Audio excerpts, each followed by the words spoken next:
এই আধুনিক যুগ আইসা দেশ থেকে অনেক কিছু চলে গেছে, আবার অনেক কিছু আইছে। যেমন সবার হাতে হাতে আইছে মোবাইল, কিন্তু একটা জিনিস দেশ থেকে উঠে গেছে, কি জানেন?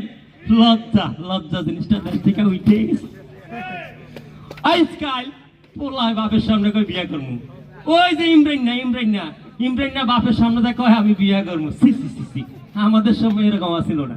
আমাদের সময় আমরা যাই বাবির কাছে কইতাম, বাবি যাই নানির কাছে কইতো, নানি যাই আব্বার কাছে কইতো। কিন্তু আমার 3টা পোলা আছে, পোলাগুলো আবার খুব ভদ্র। বড় পোলাটা হই লন্ডবন্ড থাকে। তো আজকে আসার কথা, তা আসলেই আপনারা দেখতে পারবেন। Hey, Jockey, Hops, Eo, hi Daddy, how are you? এই তুই এগুলা কি কথা আমি তো বুঝতেছি না রে, বাংলা ক। Oh no, Daddy, how's it funny? বাবা আমি বলছি তুমি কেমন আছো? ও দেখছেন ছেলেটা কত ভদ্র। হাই বাবা আমার বুকে আয়। Oh no, Daddy, এখন ডিজিটাল যুগ।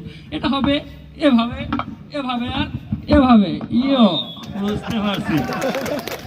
Oh no, Dad, তুমি তো না খেতে একবার শুকিয়ে কাঠ হয়ে গেছো। ডাক্তারের মিলনের কাছ থেকে তুমি 43 ওষুধ তো খেতে পারতে বাবা। লন্ডন থেকে প্রতি মাসে তোমাকে কত টাকা পাঠাই।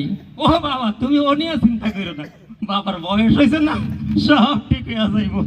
How so funny. Dad, আমি তোমার কাছে একটা বিষয় নিয়ে আসছি বাবা। আমি যখন লন্ডন অক্সফোর্ড ইউনিভার্সিটিতে লেখাপড়া করি, তখন জুলিয়েট নামে একটা মেয়ের সাথে আমার রিলেশন হয়। ওকে আমি ম্যারেজ করতে চাই বাবা। মরিস, আর তোর কত বড় বড় মরিস লাগবো, বোম্বে মরিস, চাইনা মরিস, সব মরিস আমি তোমার দিয়ে দেবো বাবা।